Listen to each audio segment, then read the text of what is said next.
Well, good afternoon. This is Bonnie Hip from The Complimenter, and we are here at Discovering the Fourth Place podcast. And it is exciting to be able to have Jim Canfield today. Not only an incredible leader, friend, person that is impacting so many people, just one of those people I think you're going to really enjoy being able to get to know. And Jim, it's just really great to have you today. Thanks, Monty. It's fun to be a part of this. Thanks for inviting me. Oh, no, really happy to. So, Jim, you just have so many wonderful things about just your life that are so interesting. I'm just so looking forward to diving into that today.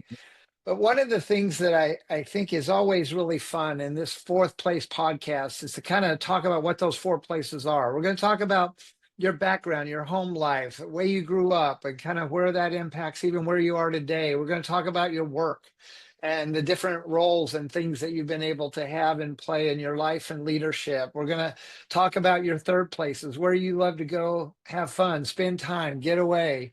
I think that'll be fun. And then the fourth place, where the definition of the fourth place, so just say this right up front. It really is one of those most important things of this whole podcast. And that's where passion and motivation collide with a determined resolve to experience the life designed just for you. And we're convinced that's what everybody's chasing. They want to find that place. So we're going to go see if we can help some folks get there today, as well as allow you to have a moment to say this was really worthwhile. So thanks, Jim, again for being here. And we're going to dive in right away. So first thing that I'd love to talk with you about is your home life as a child. And whenever you think about childhood memories, sometimes there are many that you can remember. Sometimes you go like, oh, wow, I don't even, man, some of those stories. But what are some of your favorite memories in grade school and middle school, high school, growing up with your family? What was your family like? And I'll give you an example. I remember in the third grade, I had a sweetheart. Her name was Linda. Oh, my G.I. Joe and her Barbie were absolutely connected. I mean, it was fun. What do you think about your life? Where did you grow up? Tell me a little bit about your family background, elementary, middle school, high school. Yep. Love to hear about that. Well, I grew up in the Midwest in St. Louis, Missouri. One brother. All four of my grandparents were alive and lived within about 5 miles of us. Oh, I, wow. I rode my bike and cut their grass every summer. Okay, To what each kind of of their bike did you have, Jim? What kind of bike did you have? It was a 10 speed. That's all I remember. Oh, And it was, 10 speed, yeah. high tech. hmm Yeah. It was great for those hills. Yeah. Um, we grew up we were an athletic family, we were a competitive family, we were a driven family. We conquered vacations, right? We would, every child thinks their childhood is normal. And so one of the normal things that I grew up with is we would drive 1,000 miles to Colorado every spring break to go skiing as a family. Wow. And Dad would set the cruise control and he'd have his walkie. Remember the walkie talk, the CB radio days when Oh, sure. Yeah. how do we learning to talk to the truckers, avoid the policemen and all that, right? Smokey the Bear.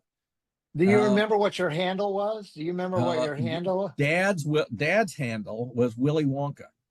Willy Wonka. Mine was Yeah. super slick. Super Super slick. slick. Super slick. Super slick. Yep. No, I remember one time they were calling for him. They were calling for him. They're calling for him. And I had to pick up the radio and say, Willy Wonka's not available. He's feeding the bears. So, meaning he was getting a ticket right now. And he was in the policeman's car. So, but normal for me was we would always, as we conquered vacations, we couldn't let anybody pass us on the highway. So when Dad got tired of driving, we had a Ford Econoline van. We'd take the mattress off the sofa bed and we'd throw it in the back, and take the back seat out. And so my brother and I would sleep back there during the trip. There was a cooler between the captain's seats up front. Mom would make the sandwiches, trying to be economical and all that sort of thing. But to be efficient, because it's always about being efficient. Oh, yeah. Dad would hit the cruise control, step out from behind the seat, get out of the seat, hold the steering wheel. Mom would step in at 65 miles an hour and drive. And then Dad would climb into the passenger seat and sleep for a couple hours. and then they, without stopping, and then they would do the reverse. We did a midair transfer. I thought all parents did that. Oh, that's I thought all kids, fantastic. I thought that's what all families did. I'm like, Everybody does. everybody does that. Yeah. Yeah. So one of the questions that always comes up, and you referenced in terms you drive so long, are there driving habits that you picked up from your dad? Or are you completely different? Are you a road demon? Well, Where do you land, yeah. coming from that background? Well, you've driven with me, so you kind of know the answer to that to some degree already. So that's a bit of a setup. So I tend to drive a little bit aggressively, Yeah. with exuberance. I drive with exuberance. Maybe that's a better way to say.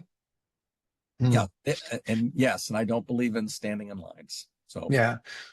And you and your brother, when you were growing up, was there anything that you guys were in competition on? Like you said, you were a competitive oh yeah, family, but were you the dominant one, or was your brother kind of the guy that kind of, took care of you? Tom did no, I did not take care of Tom, and he did not take care of me. I was the bigger older brother. Okay. I was not a protective. I was not a great big older brother. Ah, Tom liked to bug me, and I liked to set things up. So I was beating him up. And when Mom walked in the room, I was doing nothing, and Tom was retaliating. And oh, so, so it was the so second hit, like in football when they get the penalty. It's the that's second guy. exactly, it's a second hit, right? Yeah. So I set it up so he was always the second hit guy. He always got the penalty. He Mm, always was, mm, I was the yeah. innocent one. Mom thought Jim's the innocent one. Jim's the good kid. Jim's the compliant one. I was Yeah. just the more devious one, was what it really turned out to be. That's fantastic. What were Yeah. some of the traditions that you had as a family that you just think back on, reflect on, and go, wow, that really was a tradition, and Yeah. and some of those things that you've done that you remember. Yeah. Annual family vacations is certainly a tradition, whether Colorado or Florida. Thanksgiving dinner with the family, with the grandparents, Christmas mornings, visiting both our house, did Santa arrive? Did he come? And, Yeah. having Christmas Oh, at sure. home, and then going to the grandparents and getting to eat their special things and so forth, and opening gifts there. I think Yeah, so those, unusual to have all grandparents alive, and yeah, so you really had a very whole cool. family experience. Yeah, it's Yep, really interesting. What are yeah. some of your school memories, Jim?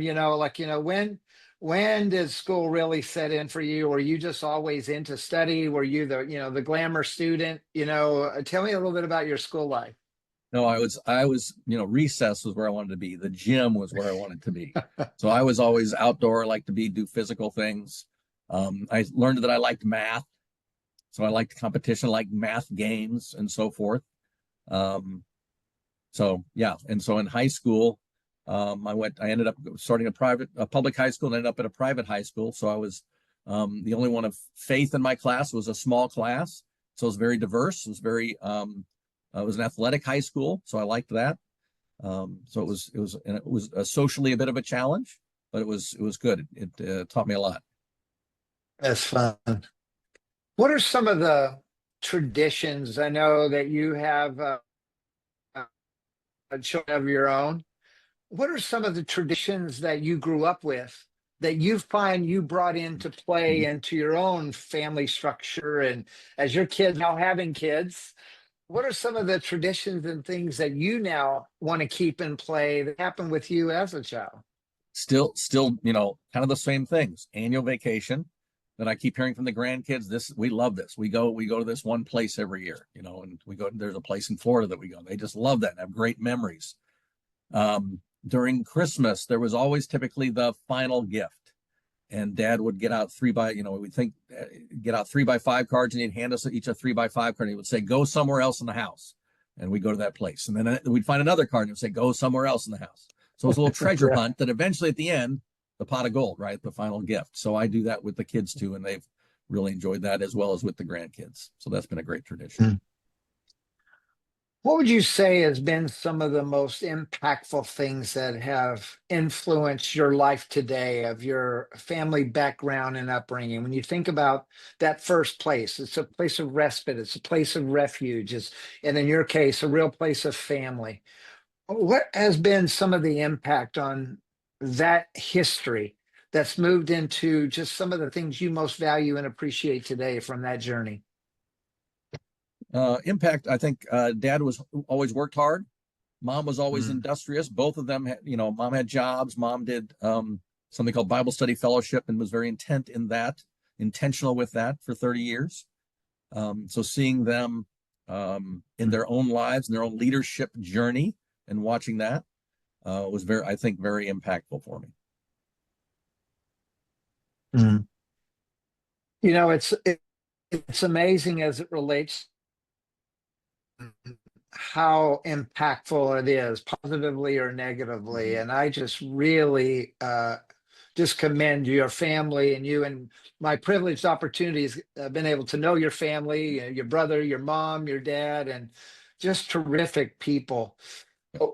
When you think about your school life, were there any experiences you had in high school that you remember, or university setting that you go, oh man, that was life right there? Wow. So many, a number of those. Um, I remember in college, I never let the classroom get in the way of my education. So my majors were wiffle ball and foosball. All just great memories of playing wiffle ball outside the fraternity house, and learning to play foosball, which still kind of sticks with me today.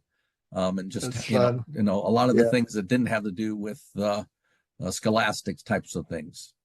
Oh, that's hilarious. So you still feel like the foosball game's still good?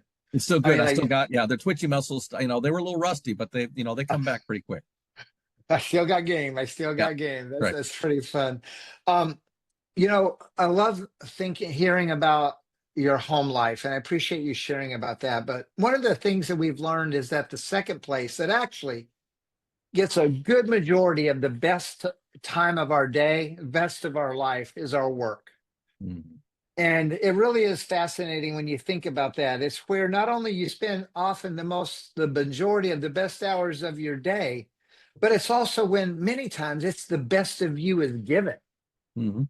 When you think about your background, I know you served in the military and the Navy. I'd love to hear you talk a little bit about that. But what has been some of the jobs and roles that you have, and then lead into what kind of ending up on what you're involved in today and leading a great company? Well, my first job was cutting grass. So I cut our grass, cut the grandparents' grass, and I did that. That was every summer. I remember would have a little bank, and there was just the cash was in it. And I remember seeing What'd you IOUs. charge? What did you charge? It depend. I just kind of took what they would give me, and it was always pretty fair because being the favorite son and the favorite grandson, right? My brother would laugh right now at that. Yeah. So, and I remember seeing IOUs in there for my parents who needed cash and didn't have it, and they would come in and they'd borrow money from me and return it later. I was like, Mm. okay. Yeah. Um, I remember writing to the bank, so money, and getting $10 worth of quarters and half dollars, especially, and then taking them to my Okay. dad, who was a coin collector, and I'd pick out the silver ones and sell them to him for more than what I paid for them. And then I'd go back to the bank and do it again. So I do that on my bike, and so So that was you had the entrepreneurial spirit early on. The entrepreneurial aspect of life happened early. well, certainly earning money and working for it is, and finding ways to Yeah. make a dime or a half dollar, Yeah. was Yeah. something that I enjoyed doing. And what are some of the other work things that you've done leading into So your military yeah, service? so And so I haven't had too many jobs. Cutting grass, and then the Navy for about 8 years after wow, college, and got the thanks for your privilege. service. Oh, that was a great honor and a privilege to be able to fly for the Navy and to have being able to land on an aircraft carrier and take off from that and live the life on a ship for a while. And it's great for a single guy. It's okay for a married guy. It's kind of stinks for a family guy. But I didn't have kids and wasn't married, so it was great. It was a great honor.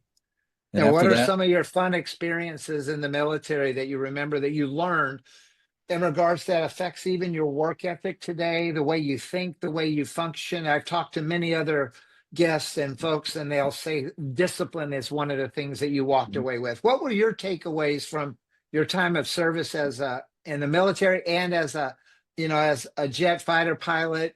What were some of the things you took away from that? so the first, if you've seen Officer and a Gentleman, that's how I got my commission in the Navy. Was Okay. after college. So you get commissioned one of three ways in the military. You go to your military school, Naval Academy, which I didn't. Go through ROTC, get your commission, which I didn't. And then there's the last ditch effort, which is the 90-day wonder, where it's 90 days where they shock the civilian out of you. In my particular program, Aviation Officer Candidate School had a Marine drill instructor. It's kind of a special program. We Oh, got wow. special attention. Uh, And learned to be an officer. So learned a lot of single-minded focus there, block out other things, do things, evaluate things. There were some things that you would ignore, but you get yelled at, but it didn't cause you to fail out. So it caused you to have to focus on learn what were priorities were the things that were important they didn't say anything about, but the things that weren't very important they yelled at you about. So you had to make a conscious decision to cut through the noise and say what's important here. That's wonderful. So what are some of the other jobs that kind of led to where you're at today and what you do? So it came out of the Navy and started working for a little company in St. Louis that did employee self-service with HR and payroll kinds of applications. So it was a little bit of got into the technology. I finally started using the degree my parents paid for. So thank you, Mom and Dad. Sorry it took so long to get there. I was fortunate. There was a little nepotism. Dad was the CEO, so we were in complete opposite corners of the building.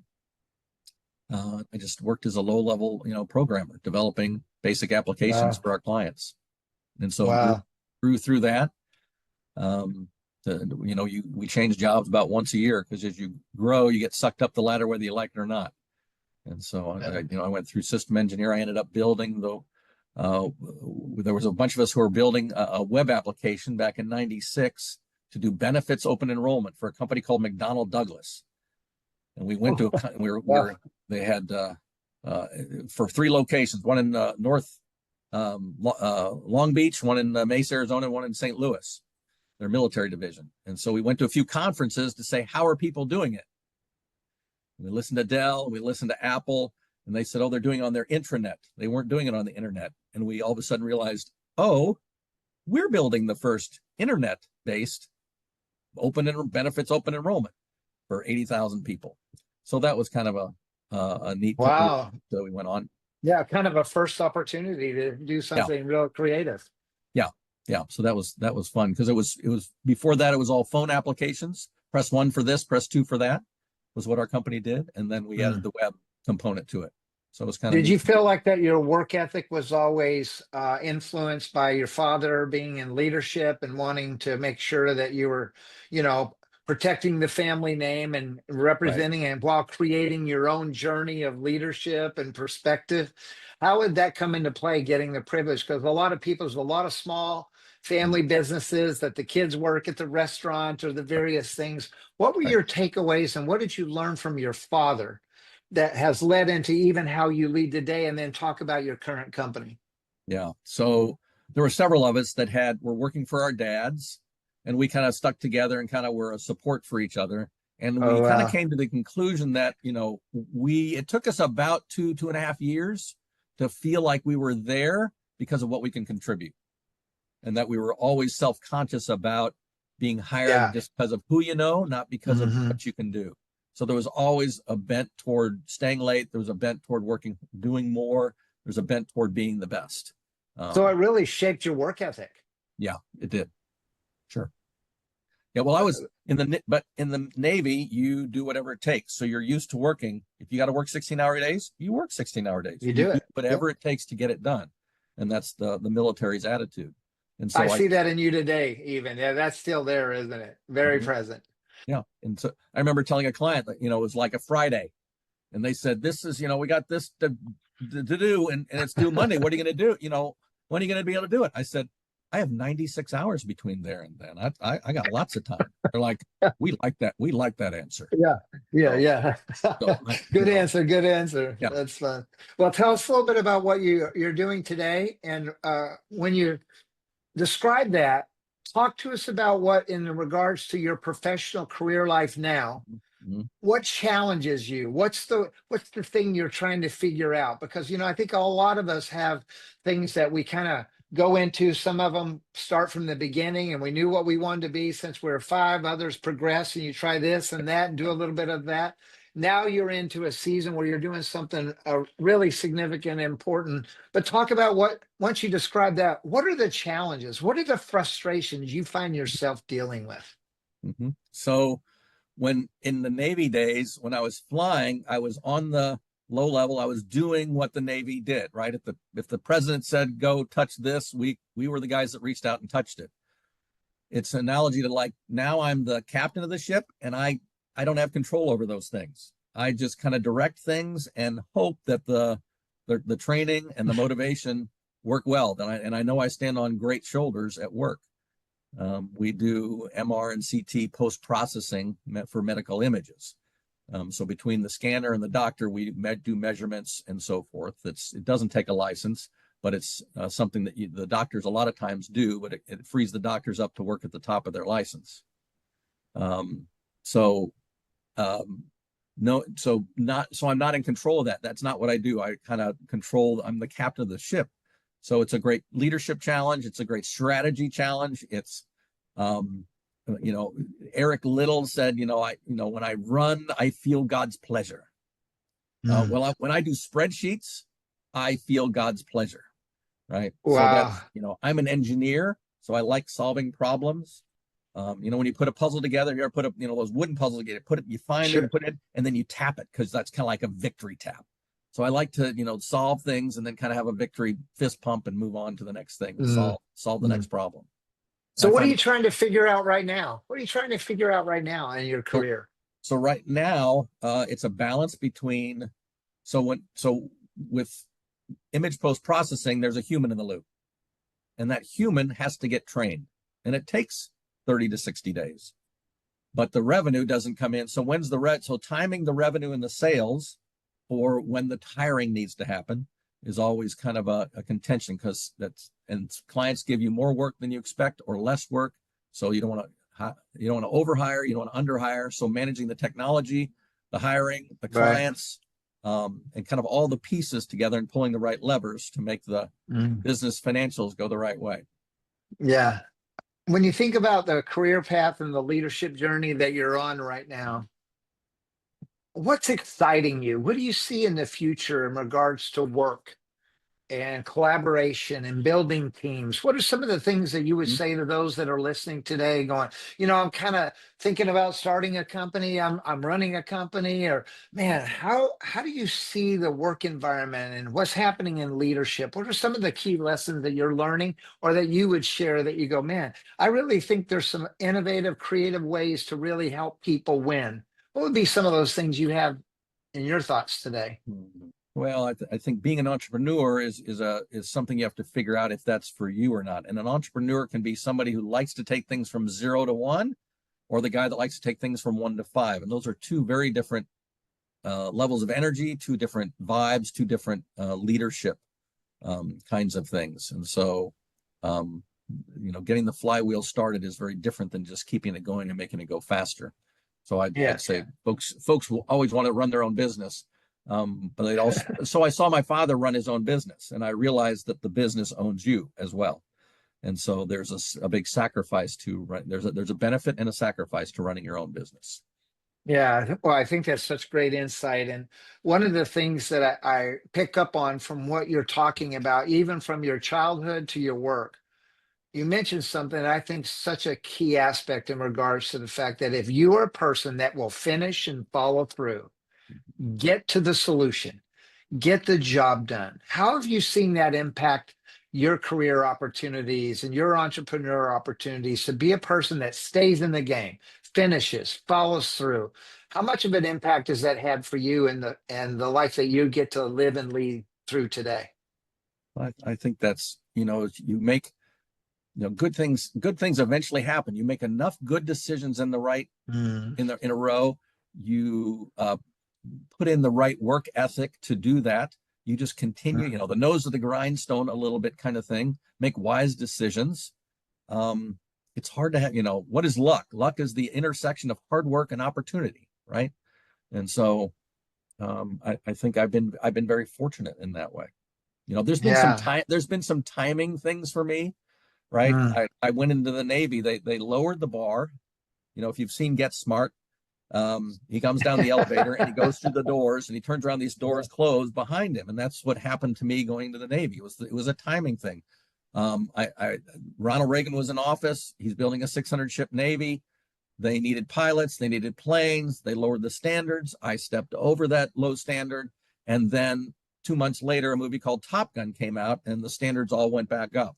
So the doors closed soon after I signed up. So, and I joined a company in St. Louis, this company in St. Louis that was about to go public. And so the timing of just that and having an application or two that was very new to the world, that really took off. And so it's fun to be part of a growth company. And so the company that I'm doing now is growing as well. Not quite the rocket ship that one was, but it's kind of fun to be part of a growing organization. Yeah, it's really fascinating. I appreciate you sharing that. As we move on to this third place, and we really define third place, actually, Howard Schultz, the former CEO of Starbucks, kind of really made that whole term popular. That when they created Starbucks stores, they wanted to make it a place where people could come and go at their leisure, stay, leave, but want to go there. And they created a product to allow that to be a gathering spot, but not only that, to have something there that people would want to have. When I think about that, I'm always fascinated by our guests and people that we get to have on our podcast here. What are your third places? Third places can be a coffee shop. People that have a faith perspective of churches, synagogues can be a place of that are third places. Vacation spots, the beach, the mountains, the hills. What are your third places? Because here's what I believe. I Yeah. believe everybody needs third places. You need third place moments. You need to have those things that just there's vibrancy. And I like to say it's the happy sigh. Yeah, going to the ocean. What are Jim Canfield's third places and why do you feel like they are? Well, I think I don't have too many third places. I have third people, I would say. That there are people that I just enjoy, doesn't matter where I am, I'll just enjoy being with friends, family. One third place, I'm going skiing to where the place that I learned to skiing. I have a few men, 3 or 4 men that go, and every year we go in December to go skiing. That's a great spot and just a great memory and just a great time and a tradition that we've built with them. Um, in the mornings, I love to get my coffee and sit and read and just, and be alone for a little bit. That's a third place for me. I have a gathering at my house every Tuesday, and just the men that come over around the fireplace for something to drink, something to eat, and a cigar in their hand, and hopefully a story in their ear.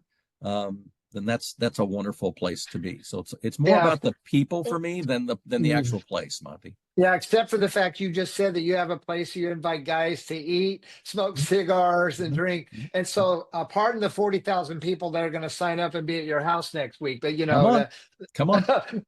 free food. Here we go. Um, I think that's really important. When you are tying into those third places, and you said it's people, not just necessarily a place. Right. What are some of the things you're learning about relationships and people that you feel from your standpoint and your sense of mission in life? What are you really finding that people need? If you want to see people as a third place, what do you think people are really chasing and looking for in life and leadership?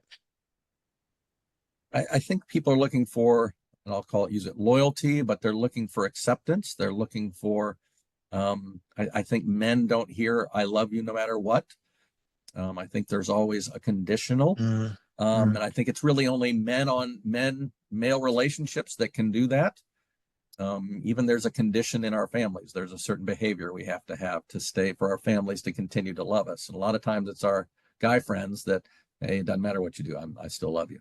So I think that character quality, and I think people need that to know they have a safe place, as I would call the third place, is a safe place for men to be with each other.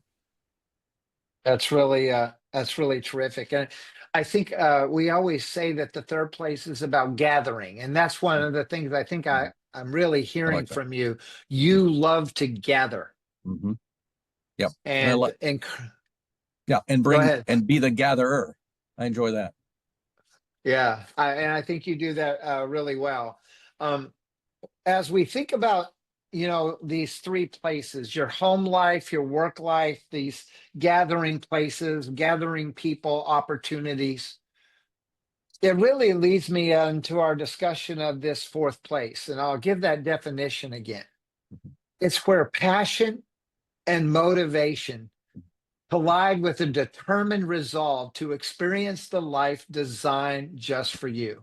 Here at the Complimenter, we talk about helping people discover their mission, their why, and who they want to be, and how they want to do it, and what they want to do. And it's one of the great privileges of life is to be able to have at our company to be able to do that with leaders and work on their life and their leadership. When you think about those terms that we use to bring that definition of the fourth place, which we're convinced that's where everybody's trying to get, where their passions and their motivations collide with this determined resolve. I want to go there. I want to live that life. I want to accomplish that. I want to have that sense of vibrancy. I want to have life in my eyes that allows you to experience a life that you feel is truly designed just for you. Do you think you're in that fourth place? And what is it about that fourth place you feel like you're getting to live that, as you would challenge others today, man, it's worth fighting for? What's some of the components of the fourth place that you see that has your life in a really amazing season? And because I get to know you, you're just really not only fun to be with, but there's substance to Jim Canfield. How would you challenge people that are going like, man, I need to be in that fourth place. I need to get there. I want to have passion. I don't know if I'm motivated right now. I don't think I have resolve. What do you think it is that helped create your fourth place? And as you think about helping others get there that might be listening today, how would you encourage them? I think a large part of that definition comes from generosity and gratitude. I love Mm, to provide things for people that they can't get to for themselves, whether it's taking the kids on vacation, whether it's providing a backyard setting that'll always be there on a Tuesday to hang out with guys around a fire pit, whatever that is, that brings me mm, great joy to be able to provide, to be, God has given me a lot, so I love to share with others. That's just how I'm built. And I'm very grateful for the life that I have, and to be able to share that with others just makes me happy. That's a great yeah. that's a real happy place for me. Yeah. And for those that are out there that they're going like, wow, it sounds like that you're in that place.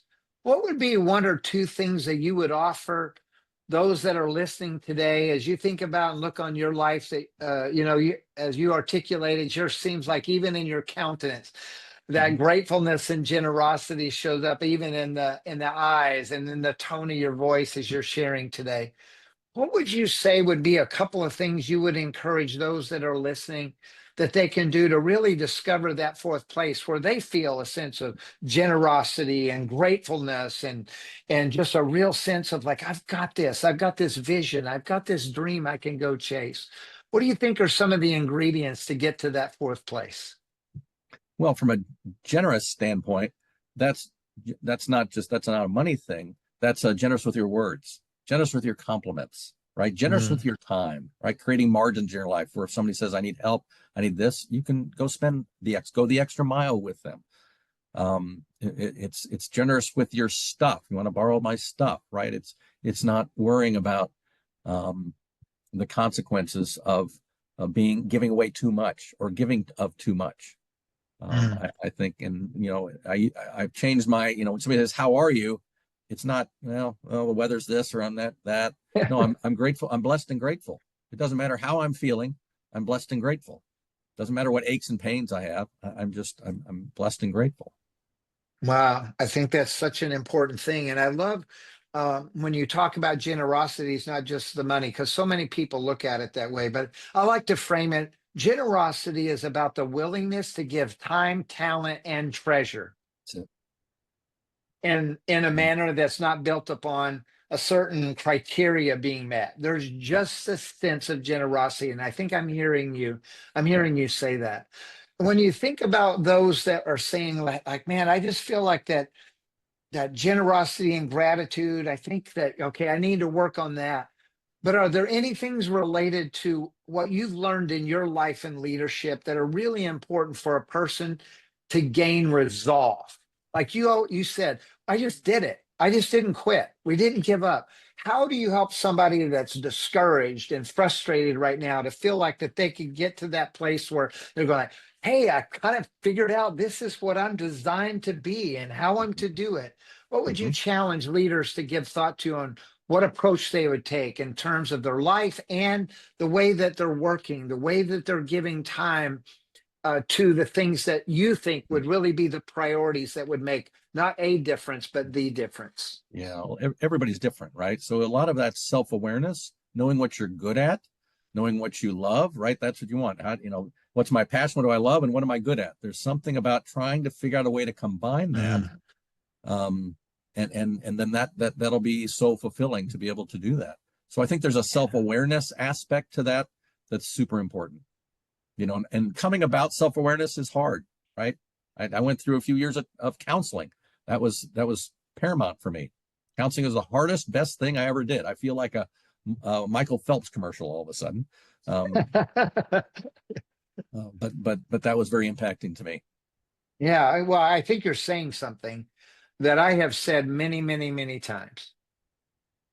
The great leaders, the people that have demonstrated a capability to leave impact and have influence. It's not just them knowing their strengths and doing what they know they're good at. It's their willingness to address their weaknesses, Yeah. to get better, to Mm-hmm. improve. Yep. And when you would think about your life as a whole, Jim, as we think about this fourth place, where do you think you probably worked the hardest, Mm-hmm. that you actually addressed areas of your life to get to that fourth place that you go, I know it was key that I overcame that. I Mm-hmm. know I had to address that area in order to really accomplish what I'm getting to live out and see happen in my life today. What would be some of those things you would say? You got to be willing to do what from your perspective. And as you look at all of the people you're influencing, what do you see some of those components being for them to get to that place that they would address to help them win? Well, I'm involved in the recovery ministry and helping folks out of hurts, habits, and hangups, their addictions, and so forth. So dealing with those kinds of things is paramount, right? To be able to be master of ourselves and not have other things master us.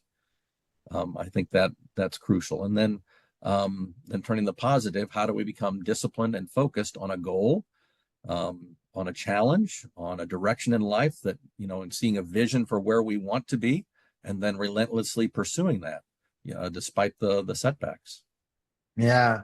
We talk about it at Complimenter about having that mission statement we referenced before, and then establishing priorities, those non-disputable Yeah. issues that we're committed to following through on. And then if we have some goals that we set that go with that, you may miss one or two goals, but you're not going to let go of that priority.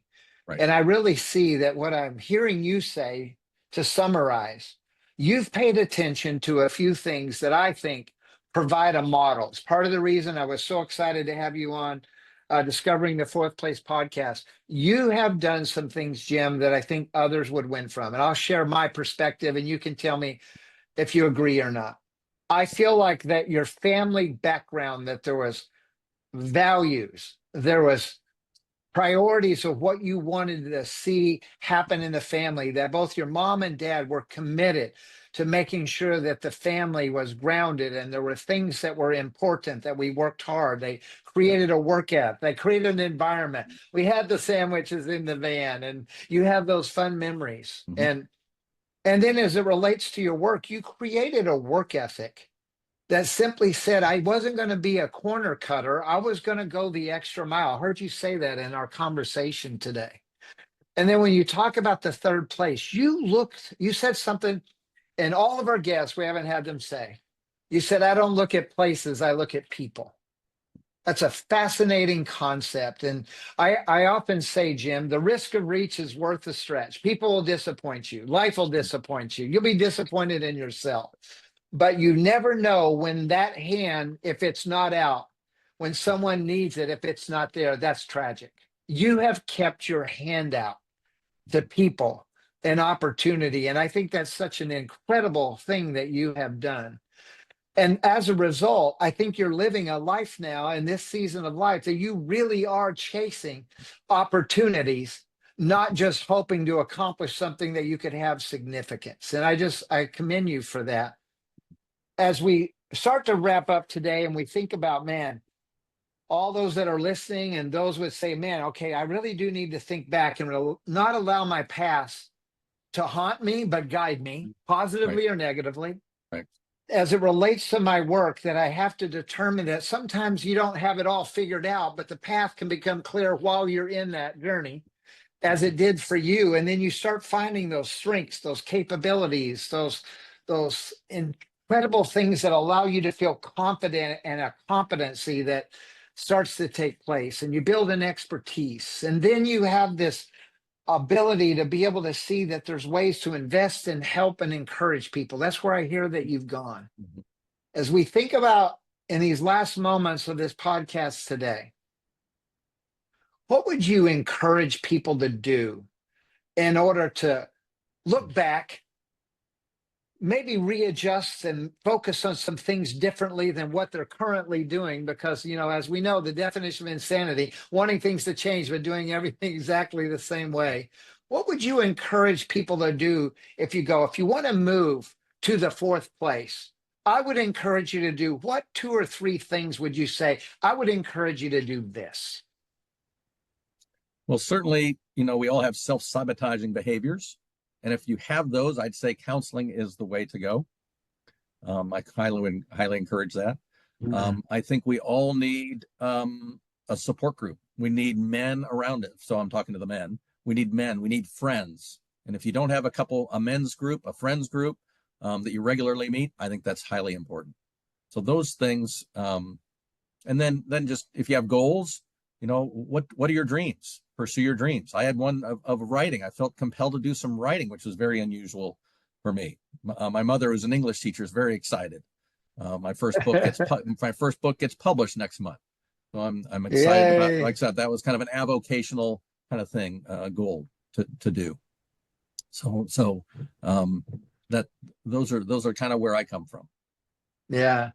Well, Jim, I just want to say, I think that not only was it great to hear some of your perspective and in terms of the way that you think, because how you think can really have an impact on the way that you live. Mm-hmm. And I really heard you frame that and paying attention to these moments in life. And I just really believe that every now and then you can run into somebody that's a model to follow. And it sounds like that there are people watching your life and seeing some incredible things happen. So I just want to say thank you for not only being a model to follow, but being one of those people that I would not only would be excited to have on our podcast here, Discovering the Fourth Place, but I actually think you're living it out. So I just want to commend you for doing that. And make sure you let mom and dad see this podcast, so they can go, yep, we did it right, and then your brother my can boy. watch it and go, hey, wait a minute. That's great. So thanks for your time today. It's been great to have you on. Thanks, Monty, for having me. It's been fun. Yeah, for all of you that are interested in what's happening at the Complimenter, you can go to thecomplimenter.com. We'd be thrilled to be able to see how we could work with your own life and leadership and see it move to the next level. And we're having the privilege of working with some incredible companies and individuals to see some great things happen. So thanks for being on today. Thanks for listening. And Jim, most of all, thanks for sharing your life and leadership. I think people are going to win as a result of this time today. So have a great rest of your day. And thanks, everybody.